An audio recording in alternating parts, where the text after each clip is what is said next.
Hiljuti Õhtuleht kuulutas, et Eestis olevat 44 000 vaeseid. Vaeseid võib olla rohkem, sest paar aastat tagasi Eurostati andmetel ERR teatas, et 295 000 elasid vaesuse piiril. Vaeste olukord on kaudselt seotud tänase teemaga, mida alustan oma ema mälestusest. Minu vanemad olid kõige tavalisemad Eesti maainimesed. Ema kasvas üles ainsa tüdrukuna 5 venna seltsis.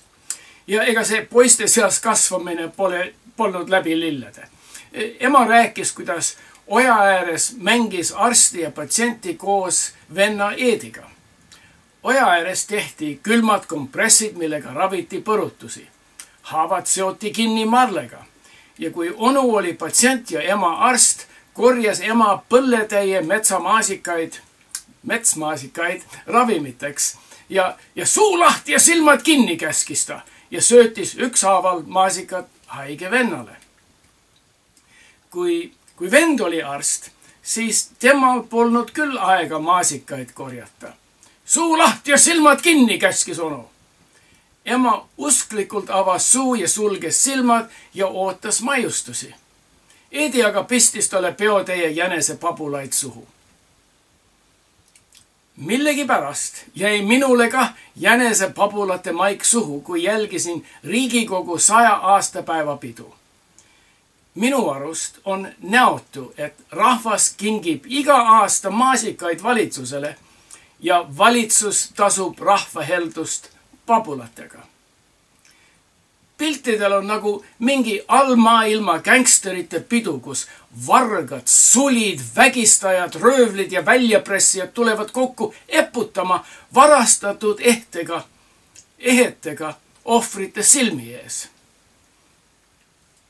Populistliku erakonna juht ja erakonna liikmed oleks pidanud sellist ekstravagantset pidu boikoteerima ja piketeerima Estonia teatri kõnniteel.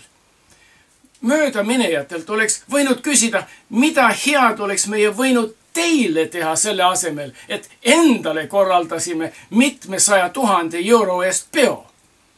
Kas poleks võinud Eesti vaesust vähegi leevendada selliste rahadega?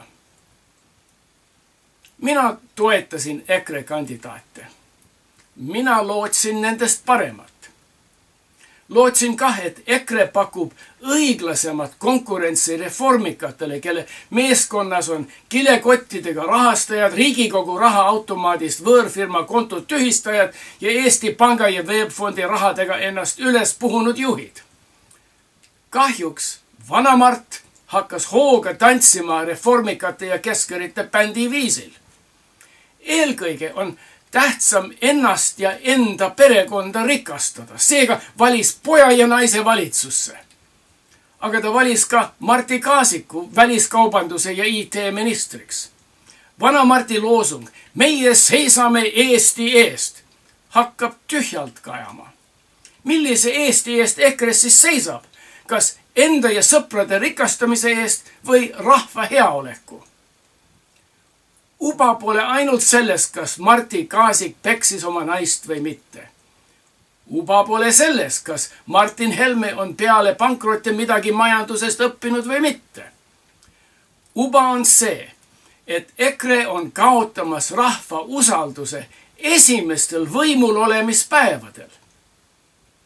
EKRE-l on ju hoolsuskohustus oma juhtivat kaadrit kontrollida. Kas nad on mitte ainult kompetentsed, aga ka rahvale vastuvõetavad iseloomust ja käitumisest. Tähtis on, et juhtivate ja silmapaistvate figuuride taust on puhas ja ei too parteile häbi. Kui EKRE esitab määrdunud või kergesti rünnatavad liidreid, pole neil pikka iga valitsuses. Rahvusvaheliste normidega on komitee, mis värbab juhte partei meeskonnast. Ma kardan, et EKRE-s on ainult vana Mart otsustajaks. Miks pole tema õppinud, et ennetamine on alati parem ja tõhusam kui ravi ja rehabilitatsioon? Mina kardan, et Eesti populistlik erakond tahab ainult rahvalt maasikaid saada ja vastu kingivad pabulaid. Vana Marti peamine siht paistab olema oma perekonna ja sõpru Riigikogu vankrisse panna ja neid sõidutada rahakaevu äärele.